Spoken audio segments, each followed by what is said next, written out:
para cumprir isso. Em nome de Jesus, amém. Cristo é o eterno reconciliador.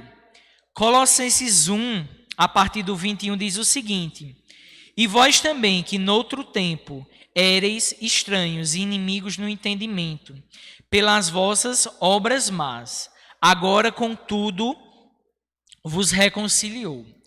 Então, esse verso, ele mostra um estado que a humanidade se encontra.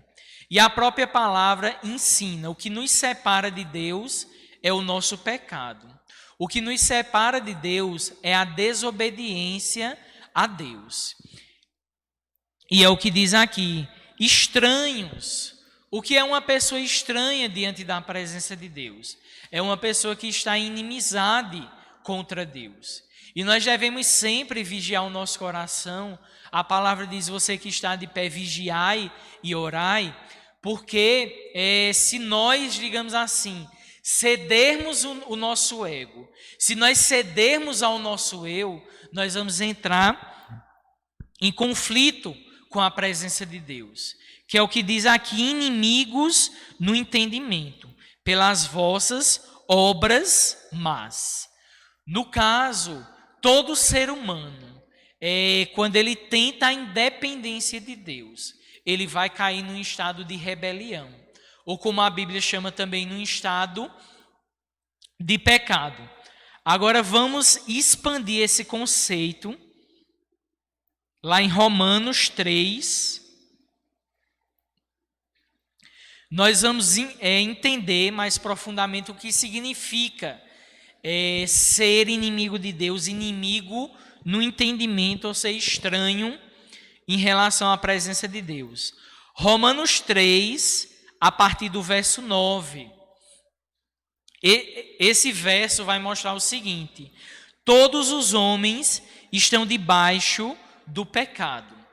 Ou seja, todos os homens estão debaixo da mesma situação, que é um estado, digamos assim, de querer uma independência de Deus. De uma forma mais simples, eu posso dizer o seguinte: todo mundo geralmente busca o quê? Se dar bem na vida. E geralmente essa atitude de querer se dar bem vai levar o quê? O ser humano a pecar. Vai levar o ser humano a errar o alvo da sua vida. Vai levar o ser humano a querer uma independência de Deus. E Romanos 3, a partir do 9, diz o seguinte: pois que somos nós mais excelentes? De maneira nenhuma, pois já dantes demonstramos que tanto judeus como gregos, todos estão debaixo do pecado. Como está escrito: não há um justo nenhum sequer, não há ninguém que entenda, não há ninguém que busque a Deus. Todos se extraviaram e juntamente se fizeram inúteis. Não há quem faça o bem, não há nenhum sequer. A sua garganta é um sepulcro aberto, com a sua língua tratam enganosamente. Veneno de víboras está debaixo dos seus lábios, cuja boca está cheia de maldição e amargura. Os seus pés são ligeiros para derramar sangue. Em seus caminhos há destruição e miséria. E não conheceram o caminho da paz. Não há temor de Deus diante dos seus olhos. Ora, nós sabemos que tudo o que a lei diz, aos que estão debaixo da lei diz, para que toda a boca esteja fechada e todo mundo seja condenável diante de Deus. Em outras palavras, nós precisamos de um Salvador. Todo mundo, todo o planeta precisa de um Salvador. Precisa que alguém venha até nós e nos reconcilie com Deus. Porque Romanos 3 é o retrato da humanidade. É a humanidade diante dos olhos de Deus. Mas vamos expandir ainda mais esse conceito, indo agora para Efésios 2. Nós estamos vendo profundamente o que é essa inimizade contra Deus. Efésios capítulo 2, verso 3. Efésios capítulo 2, verso 3. Entre os quais todos nós também antes andávamos nos desejos da nossa carne, fazendo a vontade da carne e dos pensamentos. e éramos por natureza filhos da ira, como os outros também. Mas Deus é onde chega a esperança. Vocês lembram que lá em Romanos 3, o retrato da humanidade é: todos são condenáveis diante de Deus, para que toda boca se cale diante de Deus, diz a Bíblia, e todo mundo seja condenável diante de Deus. Mas Deus, que é riquíssimo em misericórdia, vai nos trazer a salvação. Olha só, no verso 4: mas Deus, que é riquíssimo em misericórdia, pelo seu muito amor com quem nos amou, estando nós ainda mortos em nossas ofensas, nos vivificou juntamente com Cristo, pois pela graça sois salvos, e nos ressuscitou juntamente com Ele, e nos fez assentar nos lugares celestiais em Cristo, para mostrar nos séculos vindouros as abundantes riquezas de sua graça, pela sua benignidade para conosco em Cristo Jesus. Porque pela graça sois salvos, por meio da fé. Isso não vem de vocês, é dom de Deus, não por obras, para que ninguém se glorie, porque somos feitura sua, criados em Cristo Jesus para as suas boas obras, os quais Deus preparou para que andássemos nelas. Glória a Deus. Nós temos um Salvador, nós temos um que veio nos reconciliar com Deus, e esse é Jesus Cristo. Como diz aqui, nós agora em Colossenses 1, 21, nós éramos estranhos, nós éramos inimigos pelas nossas obras más, agora contudo nos reconciliou. Jesus Cristo, ele veio, digamos, tirar o muro de inimizade entre nós e Deus. Porque todos nós, não há, digamos assim, pessoa que aqui seja absolvida nesse tribunal. Todos nós buscamos nos dar bem da nossa própria maneira. Mas Deus, que é riquíssimo em misericórdia, graciosíssimo, bondoso, ele veio nos salvar de nós mesmos. Deus veio nos salvar da versão que nós mesmos construímos para a nossa vida. E ele veio nos apresentar uma nova vida. Uma vida em amizade com Deus. Uma vida em amizade com aquele que é a imagem do Deus invisível, a revelação do Deus invisível. Ou seja, o Deus Todo-Poderoso vem até você e diz: eu quero ser seu amigo. Eu quero me reconciliar com você. E talvez você se pergunte: mas Deus, como serei teu amigo? Por Cristo. Entregue sua vida a Cristo. Como diz aqui, você é salvo, você se torna amigo de Deus pela graça. Em outras palavras, é um presente que Deus está dando a você, a amizade dele. E de fato a amizade é um presente. Nós escolhemos a quem dá a nossa amizade. Nós escolhemos com quem vamos nos relacionar e nos reconciliar. E Deus escolheu a você. Olha que coisa gloriosa. Deus não tinha nenhuma necessidade, porque Deus sempre foi totalmente satisfeito na eternidade, no Pai, no Filho e no Espírito Santo. Mas Deus, que é riquíssimo em misericórdia, ele vem até você e diz: venha participar da minha alegria, venha participar da minha comunhão, venha participar da alegria que há no Pai, no Filho e no Espírito Santo. Venha ser meu amigo para conhecer a felicidade verdadeira, a alegria plena. Então essa reconciliação, o fato de Cristo ser o nosso supremo reconciliador, significa que ele tem toda a autoridade para te trazer para Deus.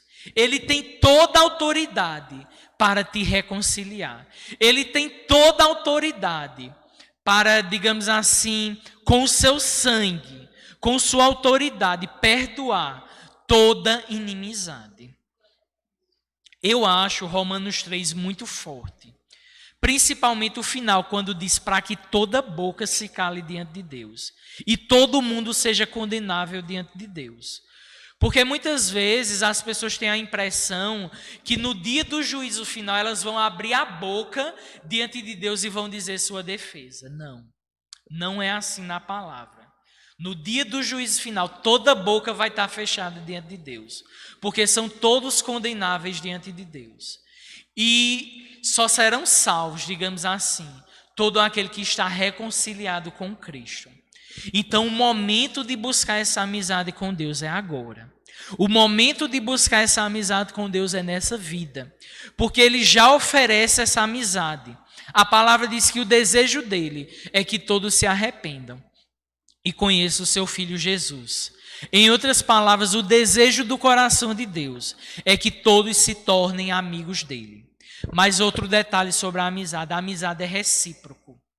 Não há como ser amigo de uma pessoa sem reciprocidade. Se eu, Jocélio, ofereço minha amizade a um de vocês, mas vocês não são recíprocos, não há como dar continuidade a essa amizade. Então, em relação à pessoa de Deus, Deus oferece sua amizade a todos. Mas vai chegar um momento, digamos assim, que Deus vai dar o seu basta. E qual vai ser esse momento? No dia do juízo final. No dia do juízo final, aqueles que rejeitaram a amizade de Deus, eles vão conhecer, digamos assim, outra face do nosso Deus, que é o juiz, o Deus juiz. Olha só que interessante, o juiz quer ser teu amigo agora, para que nesse momento ele seja o teu advogado.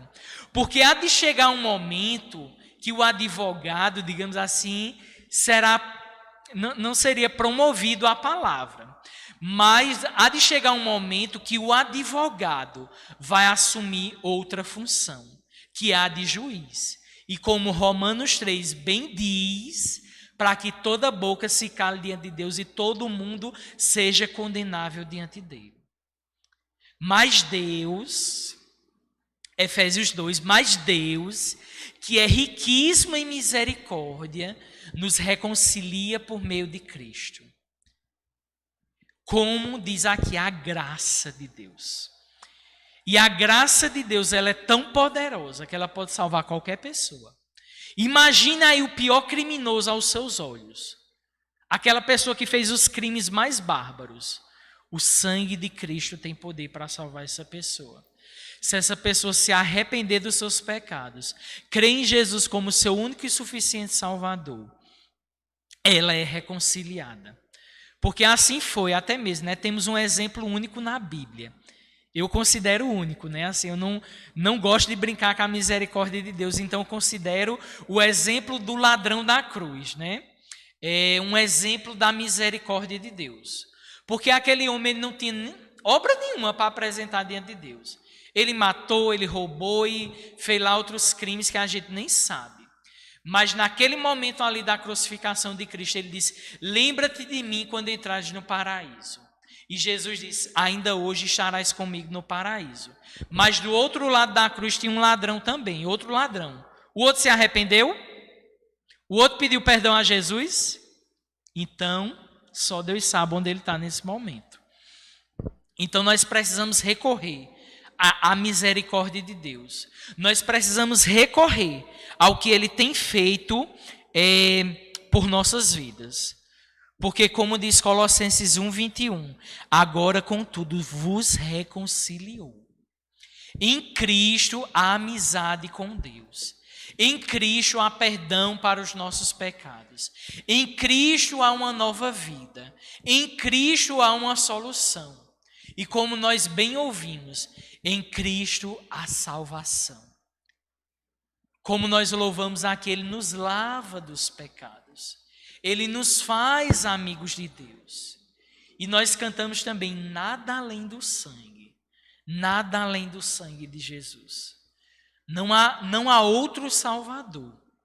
É como se nós estivéssemos cantando, não há outro Salvador. Não há outra obra a ser feita. Nada além do sangue de Jesus. É tudo o que nós precisamos.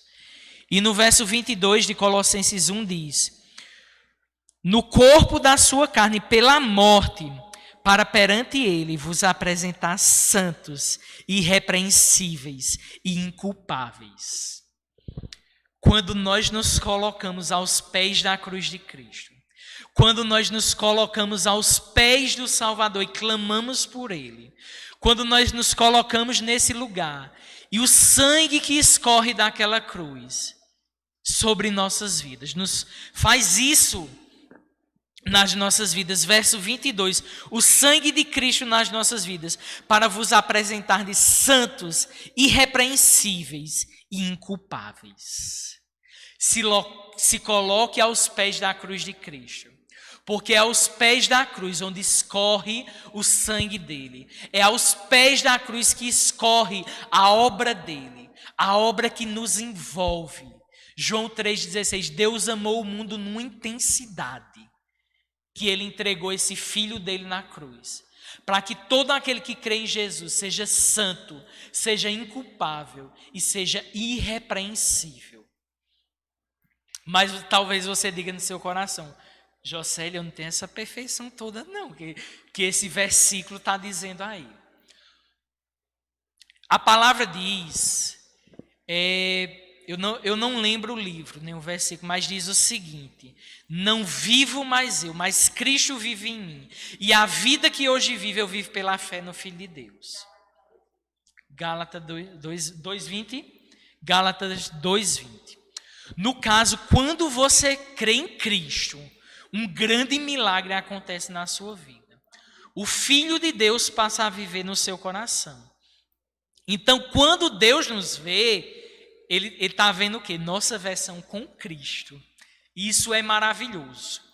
Porque se Deus olhasse para a gente e visse só nossa versão sozinha, só o ego, só o eu, culpado. Culpado diante de Deus. Mas a partir do momento que Deus olha para você e vê o Filho dele no seu coração, uma obra está acontecendo na sua vida. Não é mais uma vida comum que se acaba debaixo dos 7 palmos de terra, mas é uma vida sobrenatural. É o Filho de Deus vivendo em nós. É o Filho de Deus a cada dia nos reconstruindo, nos restaurando a imagem de Deus.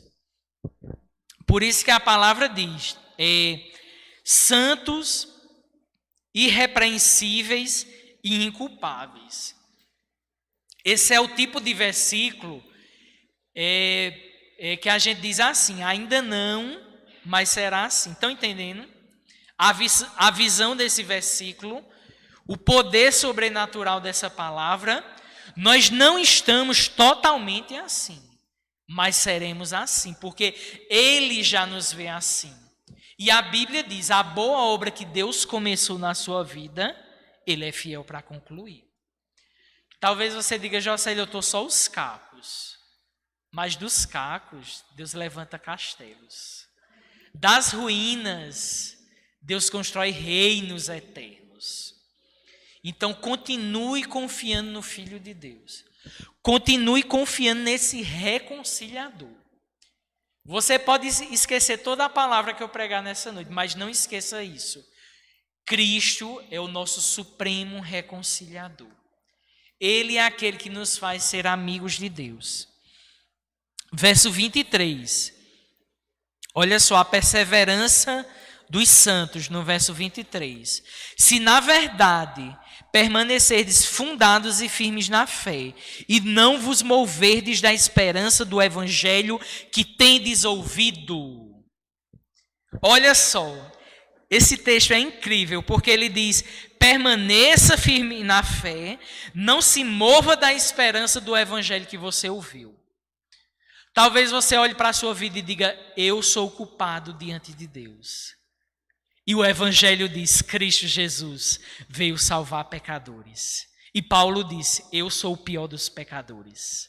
O apóstolo Paulo disse isso: eu sou o pior dos pecadores.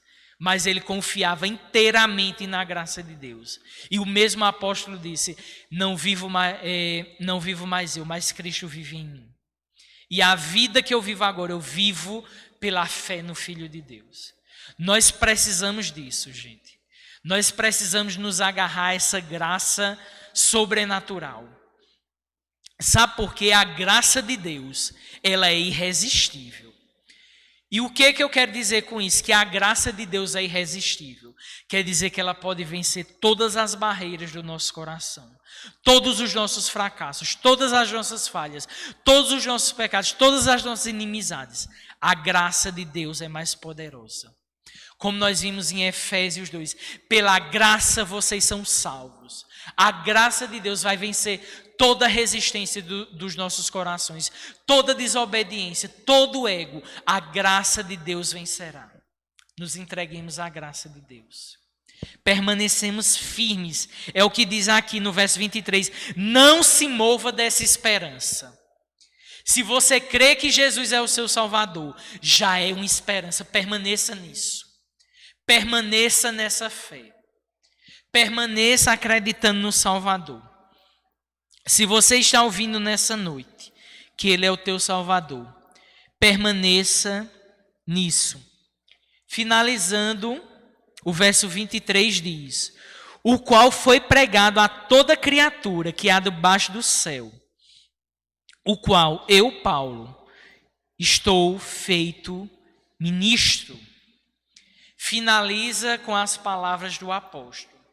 Essa palavra é pregada a toda criatura que há debaixo do céu. No caso, esse evangelho que nós estamos ouvindo nessa noite, ele não é para estar oculto, ele precisa ser proclamado.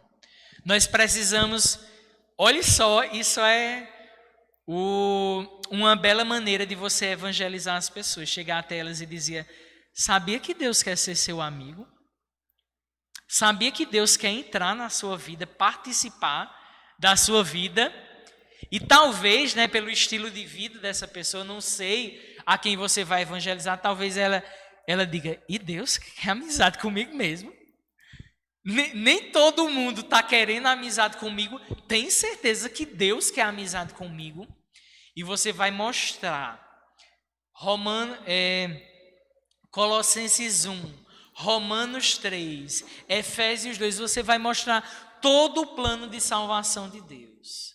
E você vai mostrar que Deus quer se reconciliar com essa pessoa. E você vai dizer a ela: não tem nada que você possa fazer a Deus para ter a amizade dele. Ele simplesmente está te oferecendo de graça. Isso não é maravilhoso? Porque assim, vamos olhar para os nossos relacionamentos humanos.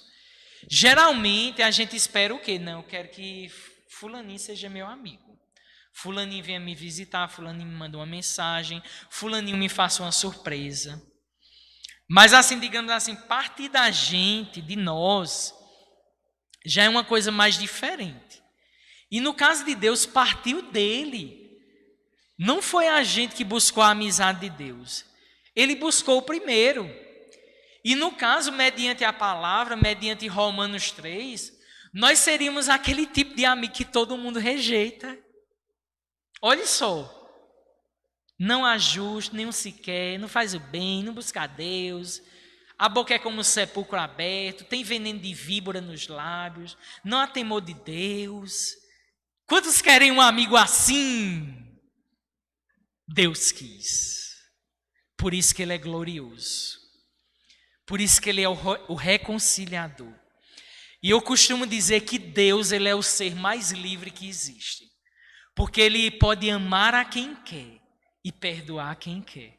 Isso não altera nada nele. Ele continua glorioso, Ele continua bom, Ele continua justo. Esse é o Deus da Bíblia. O Deus que vem se reconciliar com pecadores. Não para que continuem pecadores, mas como diz aqui, olha como Ele já nos vê nessa amizade. Santos, irrepreensíveis e inculpáveis. Porque Ele coloca o Filho dele, olha só. Como Deus é generoso na amizade dele. Ele coloca o Filho dele para morar dentro de você. para que você possa não viver mais sua vida, mas viver a vida de um filho de Deus, para ser chamado por esse nome, para receber essa identidade de filho e de filha de Deus. Amém? Fique de pé. Vamos louvar mais uma vez o nome dele.